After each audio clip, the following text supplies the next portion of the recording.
Il sindaco di Chioggia, Mauro Armelao, è in partenza per Arzachena, in Sardegna, per prendere parte al sesto Summit G20 delle Spiagge, organizzazione di cui fa parte anche Chioggia con altre 26 località balneari a livello nazionale, grazie al numero di presenze turistiche, circa 1,5 milioni l'anno. Lo scopo dell'organizzazione è quello di supportare le principali destinazioni balneari per definire al meglio il futuro delle coste italiane, che sembra necessiti di una sinergia tra tutte. Chioggia, ha detto Mauro Armelà, oltre a far parte della cabina di regia del G20, nel corso del summit di Arzachena sarà presente su 3 tavoli di lavoro, quello della sicurezza, sulle infrastrutture e quello sull'erosione delle coste. Si tratta di un summit importantissimo per le nostre città costiere a forte vocazione turistica, durante il quale finalmente potremo parlare anche del nostro progetto di legge per il riconoscimento dello status di città balneare, uno strumento amministrativo che tiene conto delle nostre particolarità e soprattutto dei nostri residenti, quindi argomenti importanti che verranno affrontati da tutti i sindaci delle maggiori località balneari che superano il 1 milione di presenze turistiche annue. Il summit si svolgerà dal 3 al 5 maggio quindi in Costa Smeralda e prevede un programma a cui prenderanno parte i sindaci dei comuni della penisola che da soli attraggono 70 milioni di presenze. Oltre ai sindaci e agli esponenti di governo parteciperanno ai lavori anche le delegazioni che rappresentano gli imprenditori del settore turistico per approfondire importanti tematiche come la tutela dell'ambiente, la corretta gestione del territorio, la sicurezza e lo sviluppo urbanistico.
Il mercato del radicchio di Chioggia IGP va tutelato, lo ribadisce Giuseppe Boscolopalo dal 40° McFruit di Rimini, ricordando la necessità di istituire un catasto orticolo regionale.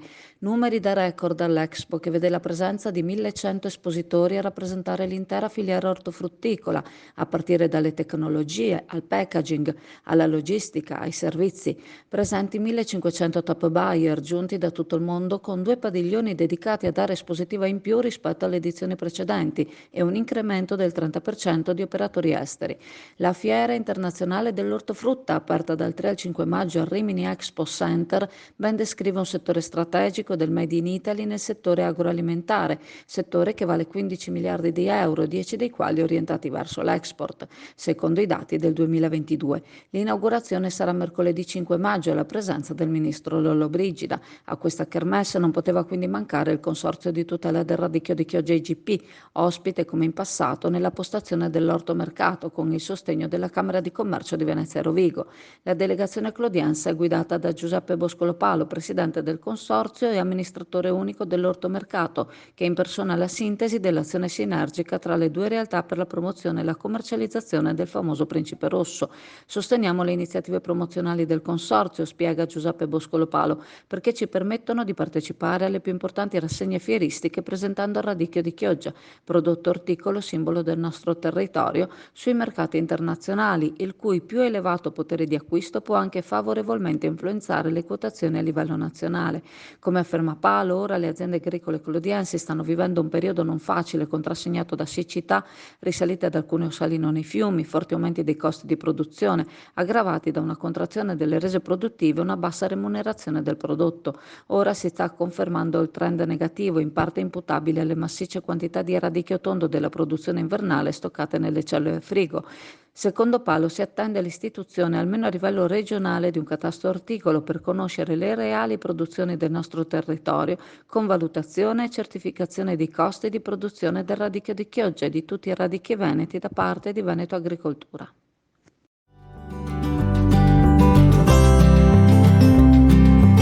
Vi presento in questo caso Gonzaga Food, che è un laboratorio artigianale di Mantova, tutta produzione artigianale di altissima qualità. Questi abbiamo una serie di biscotteria, quindi andiamo dai baci di dama, piuttosto che i nostri meravigliosi tartufi al rum.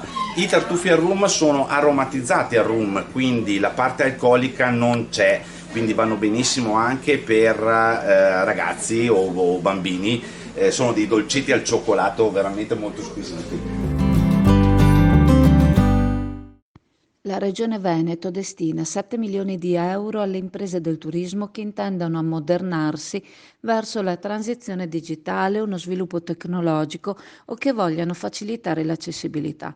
Il 70% del contributo erogato sarà a fondo perduto. Sono ammesse le strutture ricettive alberghiere, quelle all'aperto, quelle complementari e quelle in ambienti naturali, e gli interventi ammissibili riguarderanno la riduzione dell'impatto ambientale e del consumo di risorse per l'utilizzo di fonti energetiche alternative e per l'ammodernamento strutturale e tecnologico diretti a una sostenibilità ambientale.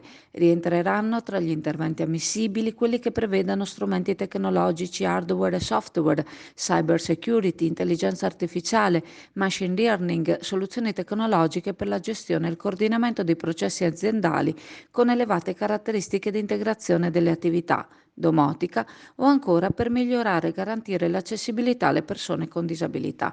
Il contributo è a fondo perduto del 70% sulla spesa ammissibile, IVA inclusa, per la realizzazione del progetto, che deve andare da una spesa minima ammissibile di 50.000 euro, con un contributo quindi di 35.000, a una spesa massima di 170.000 euro, con un contributo massimo di 119.000. La domanda deve essere presentata entro le ore 17 dell'11 luglio prossimo. Per qualsiasi altra delucidazione, chiarimento o altro, consigliamo di rivolgersi a Confesercenti a Sottomarina.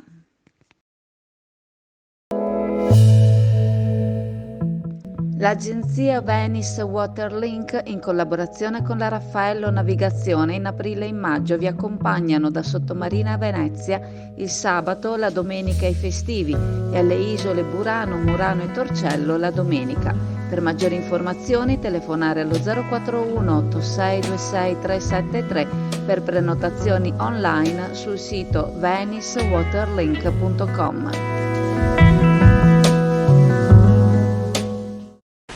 Allora, giornata, consentimi, piacevolmente uggiosa. Sì, diciamo piacevolmente usosa, ma anche naturalmente ricca di precipitazioni a cui tanto aspettavamo. Una situazione che andrà lentamente migliorando questa notte, quando il vortice di bassa pressione, che migrerà verso est, quindi verso lo Ionio, lentamente libererà le nostre zone dalle piogge.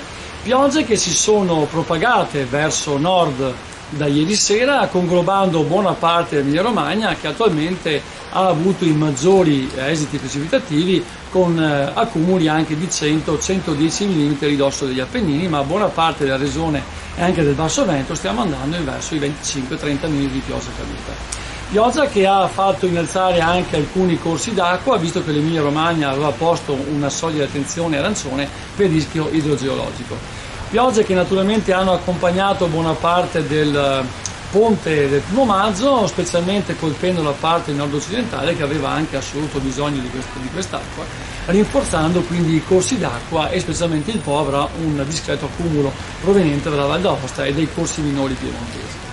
La situazione, come vi ho già detto, andrà migliorando in serata nottata, quando le piogge libereranno il nostro territorio, perché da ovest un'alta pressione africana, quindi subtropicale, sta spingendo verso nord.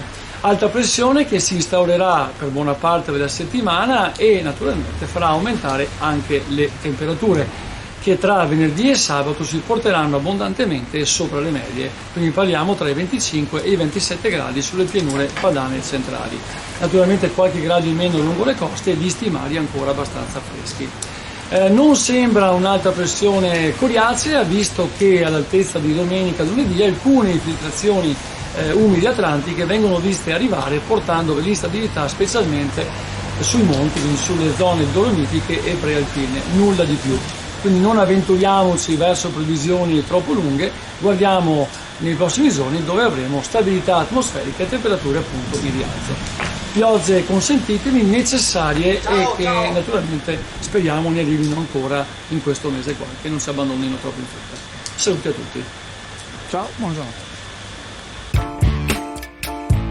Befed, il pub di successo tutto italiano, dove trovi l'inimitabile galletto da mangiare con le mani, accompagnandolo con la tipica birra artigianale. Il galletto è sano, genuino ed eccellente, garantito da filiera controllata Valle Spluga, e la birra artigianale nasce dall'esperienza di maestri birrai Befed. Befed, presso il parco commerciale Clodì per giovani e famiglie, un posto dove puoi sentirti come a casa tua.